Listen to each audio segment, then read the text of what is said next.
आज अगर आतंकवाद को, अशांति को दूर करने में सबसे बड़ा काम किया है तो उस इजराइल को प्रणाम है, इजराइल के प्रधानमंत्री राष्ट्रपति को प्रणाम है। सबसे ज्यादा आतंकवादी अगर मारे किसी ने तो किसने मारे हैं? इजराइल ने मारे, याद रखना। उन्होंने सबक सिखाया है। ये अफगानिस्तान से रूस भाग के आ गया था, ये अमेरिका भाग के आ गया था, और पंप का तो कोई भरोसा ही नहीं है। हैंडल चले ना चले, हेड चले ना चले, पंप कभी कुछ कहता है कभी कुछ कहता है। कोई तो व्यापारी आदमी है, उसकी तो रहने देने। लेकिन ये दुष्ट और दरिंदे गाजा वाले, उनका कोई उत्सव चल रहा था इजराइल वालों का, वो किसी को कुछ नहीं कह रहे थे, अंदर घुस गए, माताओं बहनों के साथ व्यभिचार किया, जीवित बच्चों को जला दिया, एक का पेट करके बच्चा निकाल के उसका खून पी गए कुत्ते, याद रखना। और 1200 के लगभग 1200 व्यक्तियों को मार आए, और बहुत सी औरतें गुलाम बनाकर कपड़े उतार कर ले आए, गुफाओं में रखी आके गाजा में। लेकिन दुनिया के किसी दरिंदे ने कभी नहीं कहा कि इजराइल के साथ जो अन्याय हुआ है उसको ठीक करो। सारे बकवास करते रहे, इजराइल हमला ना करे गाजा पे। क्यों ना करे? नपुंसक है तुम्हारी तरह? अपनी माँ बहन की तुम बेइज्जती करवाओ, व्यभिचार करवाओ, फिर नमस्ते करो जाके वहां पे। ये कितनी शर्म की बात थी। मैं रोज दिखता रहा, मैं कहा किसी देश के अंदर किसी दुष्ट नीच पामर नेता को शर्म नहीं आई कि इसका विरोध कर सके गाजा के मुसलमानों का। तो तुमने जाकर के उनकी बेइज्जती की, उनको लोगों को मार के आया। तुम्हें क्या बिगाड़ा था?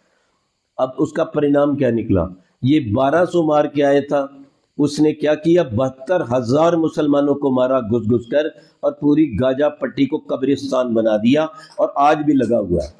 अगर ये बात सीखनी है और दुनिया में अगर जीने की कला लेनी है तो भाई इजराइल से ले लो। यही काम वेद में भी लिखा है, याद रखें। इंद्रम वर्धंतु अपतुरा कृवंतो विश्वमार्यम अपघनंतो अरावण। याद रखो, आज ये यहाँ के दरिंदों ने लाखों रुपया इकट्ठा किया मुसलमानों ने, किसके लिए? गाजा के लिए। इनको शर्म आनी चाहिए। जब हिंदू मर रहा था, आपके बाजू में बांग्लादेश में मर रहा था, जब कश्मीर में कट रहा था, तब ये भाईचारा वाले कहां थे? दरिंदे, इनसे पूछो तब भाईचारा कहां गया था तुम्हारा? अगर एक मुसलमान लड़की किसी हिंदू लड़के से प्यार करती है और चाहती मैं शादी कर लूं, तो फट जाकर कुत्ते उसकी लड़के की गर्दन काटाते हैं, ध्यान रखना। लेकिन जब हिंदू लड़की इनके घर चली जाए तो बोली अब भाईचारा है। मैं कहा जूते मारो 100 इनके सिर में। और ये डंडों के यार हैं, बातों से नहीं मानेंगे, याद रखना। लातों के भूत बातों से नहीं मानते।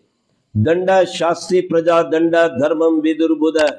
दंड के बिना कभी अनुशासन नहीं होता है, याद रखना। इसी तरह इसलिए भीष्म महाराज ने क्या कहा था? जो तो को कांटा बोए ताको बोतू भाला, वो साला भी याद करेगा पड़ा किसी से पाला। एक सीता जी को ले गया था, राम जी ने जाके पूरी लंका फूक दी। ये आकर छेड़छाड़ कर गया था, और मोदी ने जाके पूरा ऐसा आंदोलन चलाया वहां पर कि बर्बाद करके आ गया। अभी भी तड़प रहा है। याद रखो, अगर ऐसे ही करते रहोगे ना, बस अहिंसा परमो धर्म है। अहिंसा इसका नाम नहीं है, याद रखना। ये अहिंसा नहीं है, हिंसा है। दुष्ट दरिंदे को छोड़ना हिंसा है, पापी को सजा ना देना हिंसा है। अहिंसा है न्याय का नाम, यथा योग्य व्यवहार का नाम है।